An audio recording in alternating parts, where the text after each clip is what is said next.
Godmorgen, Else. Jeg har en ny med i dag. Hej, Sofie. Er det din første dag? Ja, det er det. Det var faktisk noget første dag ude ved.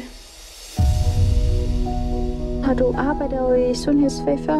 Nej, men jeg kunne bare godt tænke mig på at arbejde med mennesker. Vi glæder sig til, du kommer. Ellers kan de sgu da også gerne hoppe. Godt, Asta. Hvor gammel er din datter? Hun er 10. Det var jo trist nok. Vi skulle skældes. Sådan det.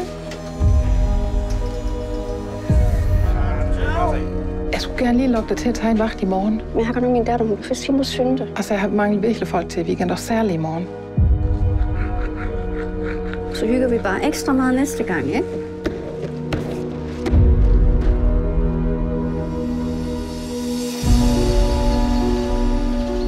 Klar igen, det måske i påske. Sam, har du aldrig lige brugt et viskestykke? Vi bare skal kun afstille til tørren. Ja, du har mange gode undskyldninger. Så lige meget med de der dumme pårørende nogle gange. Du ved godt, hvor god du er til dit arbejde. Du er simpelthen nødt til at passe med, at du ikke knytter det. Og så kan det galt ud i et eller andet tidspunkt. Gå din vej, dumme sov! Jeg har selv prøvet at stå i den slags situation. Men så fokuserer jeg altid alt det gode, jeg ved, de gør. Ja, du er da helt doof, eller hvad? Du skulle fandme skamme det, skulle du. Og du er så ring til dit arbejde. Føj et menneske, du er.